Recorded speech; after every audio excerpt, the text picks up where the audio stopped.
আসসালামু আলাইকুম।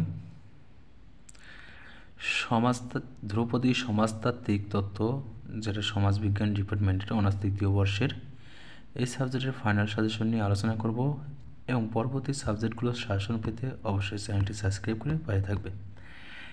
এখানে খ এবং গ বিভাগের 12টি করে কোশ্চেন দিয়ে আছে।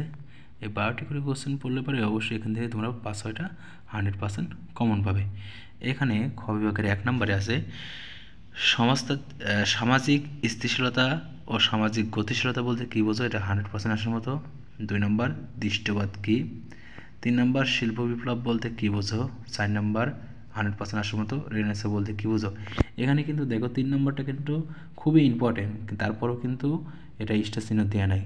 তবে যেটা বেশি ইম্পর্টেন্ট বা দেখা যাচ্ছে তোমাদের বোর্ড প্রশ্ন বেশি রিপিট হয়েছে এবং তোমরা জোর সালে পরীক্ষা দিবে, সেক্ষেত্রে যে প্রশ্নটা বেশি গুরুত্ব দিয়ে পড়বে সেটাই শুধু আমি স্টার চিহ্ন দিয়ে দিচ্ছি। সেক্ষেত্রে শুধু স্টার চিহ্ন যেগুলো দিয়ে আছে সেগুলো পড়ো না, সেক্ষেত্রে তোমরা সবগুলো পড়বে, তবে এগুলো বেশি গুরুত্ব দিয়ে পড়বে। 5 নম্বর সামাজিক বিবর্তন বলতে কী বোঝো। 6 নম্বরটা 100% আসার মতো বিচ্ছিন্নতা বোধ বলতে কী বোঝো। 7 নম্বর এশীয় উৎপাদন পদ্ধতি কী। 8 নম্বরটা 100% আসার মতো শ্রম বিভাজন বলতে কী বোঝো। 9 নম্বর প্রোটেস্ট্যান্ট নীতিবোধ কী। 10 নম্বর এলিট চক্র বলতে কী বুঝো, এটা কিন্তু 100% আসার মতো। 11 নম্বর রেসিডিউস ও ডেরিভেশন বলতে কী বুঝো। 12 নম্বর সামাজিক ঘটনা বলতে কী বুঝো।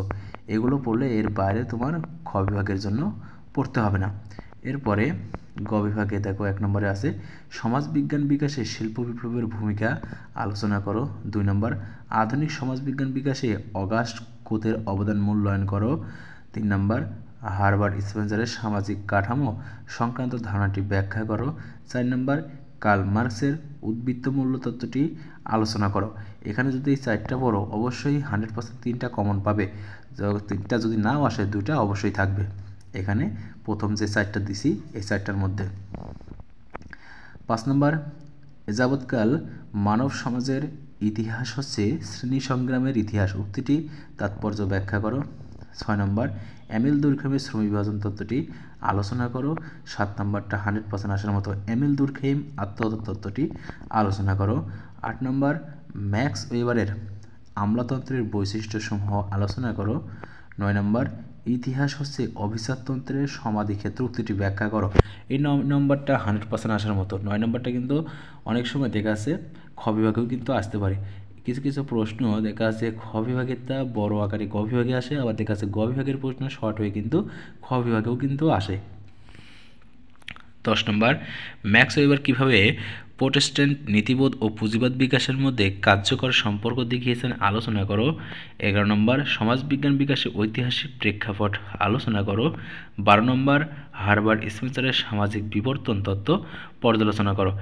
এগুলোই পড়বে এবং পরবর্তী ভিডিওগুলো পেতে অবশ্যই চ্যানেলটি সাবস্ক্রাইব করে পাশে থাকবে।